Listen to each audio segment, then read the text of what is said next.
Hi friends, నేను మీ ఉషాని. ఈరోజు మన స్వీట్ వచ్చేసి నేతి మైసూర్ పాక్. నోట్లో వేసుకుంటేనే కరిగిపోయి నేతి మైసూర్ పాక్ ఎంతో ఈజీగా టేస్టీగా ఇంట్లోనే ఎలా చేసుకోవాలో చూద్దాం. అంతకంటే మన ఛానల్ కొత్తగా చూసేవాళ్ళు లైక్ చేయండి, షేర్ చేయండి, కామెంట్ చేయండి, బెల్ కొట్టండి, సబ్స్క్రైబ్ చేసుకోవటం మర్చిపోమాకండి. చూసారుగా ఎంత బాగా వచ్చిందో. నోట్లో వేసుకుంటే కరిగిపోతుంది నేతి మైసూర్ పాక్. కావాల్సిన పదార్థాలు: 1 కప్పు పంచదార,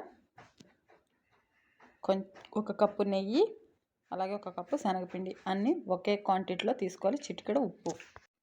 ముందుగా స్టవ్ వెలిగించుకొని బాండి పెట్టుకుందాం. దీంట్లోనే మనం 1 కప్పు శనగపిండి తీసుకున్నాం కదా, అది వేసుకొని లైట్గా సిమ్లో పచ్చివాసన పోయేలా ఫ్రై చేసుకోవాలి. ఇది ఇలా ఫ్రై చేసుకోవటం వల్ల మైసూర్ పాకు చాలా టేస్టీగా చాలా బాగుంది. సిమ్లో మాత్రమే ఫ్రై చేసుకోవాలి. అలాగే ఇది మొత్తం ఇలా ఫ్రై చేసుకున్న తర్వాత దీన్ని మనం జల్లెడ పట్టుకోవాలి. ఎందుకంటే ఉండలేమీ లేకుండా స్మూత్గా వస్తుంది. మైసూర్ పాక్ చాలా స్మూత్గా వస్తుంది. ఇలా ఉండలేమీ లేకుండా మొత్తం జల్లెడ పట్టుకోవాలి. ఇలా జల్లెడ పట్టుకునే పిండిని ఒక గిన్నెలోకి తీసుకొని, ఒక గిన్నెకి మనం నెయ్యి తీసుకున్నాం కదా, ఆ నెయ్యిని దీంట్లో వేస్తూ ఉండలేమీ లేకుండా బాగా స్మూత్గా పేస్ట్లా కలుపుకోవాలి. ఇలా కలుపుకోవటం వల్ల మైసూర్ పాక్ చాలా స్మూత్గా వస్తుంది. అలాగే మొత్తం వేసుకోకూడదు, కొంచెం ఉంచుకోవాలి. కొంచెం నెయ్యి ఉంచుకోవాలి. మళ్ళీ మనం మైసూర్ పాకులో వేసుకోవాలి కాబట్టి ఇది ఇలా కలుపుకొని ఉండలేమీ లేకుండా దీన్ని మనం స్మూత్ పేస్ట్ లాగా ఇలా కలుపుకుంటే సరిపోతుంది. దీన్ని మనం పక్కన పెట్టేసుకుందాం. స్టవ్ వెలిగించుకొని బాండి పెట్టుకుందాం. నేను ఇందాక ఏ బాండి తీసుకున్నాను అదే బాండి తీసుకున్నాను. మీ దగ్గర నాన్ స్టిక్ బాండి ఉంటే కంపల్సరీ తీసుకోండి, అదైతే బాగా వస్తుంది. అలాగే మనం కప్పు పంచదార తీసుకున్నాం కదా, ఆ పంచదారని దీంట్లో మనం వేసుకుందాం అండి. అన్ని మెజర్మెంట్ ఒకేలా ఉండే చూసుకోవాలి. మనం ఏదైతే తీసుకుంటున్నామో అన్నీ అలాగే తీసుకోవాలి. అలాగే దీంట్లో 1/4 కప్పు వాటర్ పోసుకుంటున్నాను. కప్పు పంచదారకి 1/4 కప్పు సరిపోతుంది. ఇది కొంచెం మెల్టేలా కరిగించుకుంటే సరిపోతుంది. మనం దేనితో అయితే శనగపిండి తీసుకుంటామో దాంతోనే పంచదార తీసుకోవాలి, దాంతోనే నెయ్యి కూడా తీసుకోవాలి. ఈ పంచదార సిమ్లో పెట్టుకొని లేత తీగ పాకం వచ్చేలా ఉడికించుకోవాలి. చూసారుగా పంచదార అంతా కరిగిపోయింది. ఇలా లైట్గా తీగ పాకం వస్తే సరిపోతుంది. సరిగా కనిపించట్లేదు, ఇలా జిగురుగా వచ్చినా చాలు సరిపోతుంది. మనం దీంట్లోనే మనం రెడీ చేసి పెట్టుకున్నాం కదా ఆ శనగపిండి మిశ్రమం వేసుకుందామండి.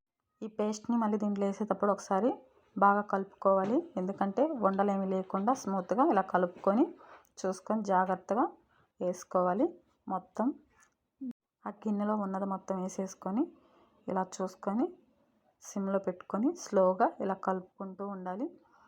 ఎప్పటివరకు ఇలా కలుపుతూ ఉండాలంటే ఈ పేస్ట్ మొత్తం దగ్గరికి అయ్యేలా కలుపుకుంటూ ఉండాలి. స్లోగా చూసుకొని ఓపికగా కంపల్సరీ చేసుకోవాలండి. ఓపికతో చేసుకునేది ఏదైనా బాగుంటుంది కదా. అలాగే ఇక్కడ నేను కొంచెం చిటికెడు ఉప్పు వేస్తున్నాను.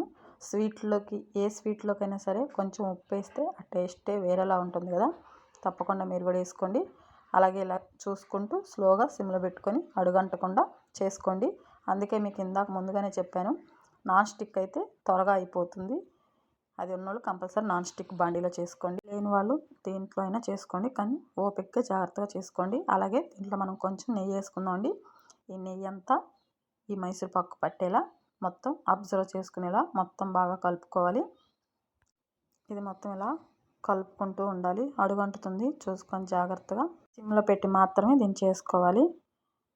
ఇది ఇలా ఉడుకుతూ ఉన్నప్పుడే మనం ఒక ప్లేట్కి నెయ్యి రాసుకుందామండి. మీ దగ్గర ఏ ప్లేట్ ఉంటే అది తీసుకోండి. నా దగ్గర ఈ ప్లేట్ ఉంది, దీంట్లో వేసుకుంటున్నాను. కొంచెం నెయ్యి వేసుకొని ప్లేట్కి ఇలా నెయ్యి రాసుకొని ఆ ప్లేట్ పక్కన పెట్టేసుకుందామండి. ఒకసారి ఇది చూద్దాం ఎంతవరకు వచ్చిందో. ఒకసారి ఇదంతా ఇట్లా తిప్పుకున్నాక ఇది అయిపోయింది. ఇలా బాండి నుంచి ఇలా వేరుగా అవుతున్నప్పుడు ఇది అయిపోయినట్టే. అలాగే మనం ఇలా కొంచెం తీసుకొని వండ చేస్తే ఇది వచ్చినట్టే. ఇంకెలా ఉంటే సరిపోతుంది. ఇక్కడే ప్రొసీజర్ చాలా ఫాస్ట్గా చేయాలండి. కొంచెం లేట్ అయినా కానీ అది గట్టిగా వస్తుంది. ఫాస్ట్గా ప్లేట్లోకి వేసేసుకోవాలి. కొంచెం నాకు ఇక్కడ ఇలా వేయటం వల్ల కొంచెం లేట్ అయింది. మీరైతే చూసుకొని ఇంకా ఫాస్ట్గా వేయడానికి ట్రై చేయండి. ఈ లోపలనే బిగుసిపోయింది, చూసారు కదండి.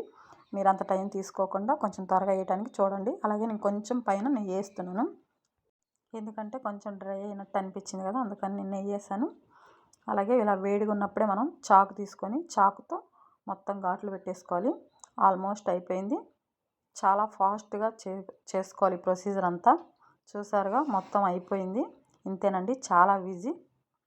చూసారుగా అండి మైసూర్ పాకు రెసిపీ. నేతి మైసూర్ పాకు నోట్లో వేసుకుంటేనే కరిగిపోతుంది. ఇలా ఉన్నా కానీ చాలా బాగా వచ్చింది, చాలా స్మూత్గా ఉంది. ఇది డ్రై అయిపోయింది, చాలా ఈజీగా కూడా వస్తుంది. చూసారు కదా, ఒకసారి ఇది ఎలా వచ్చిందో చూద్దామా. చూసారా, చాలా బాగా వచ్చింది, త్వరగా విరిగింది. ఇంతేనండి, చాలా ఫాస్ట్గా చేసుకోండి. అలాగే ఈ మైసూర్ పాకు రెసిపీ మీకు నచ్చినట్టయితే లైక్ చేయండి, షేర్ చేయండి, కామెంట్ చేయండి, బెల్ కొట్టండి, సబ్స్క్రైబ్ చేసుకోవటం మర్చిపోమాకండి ఫ్రెండ్స్. మరొక రెసిపీతో మళ్ళీ కలుద్దాం. Bye friends.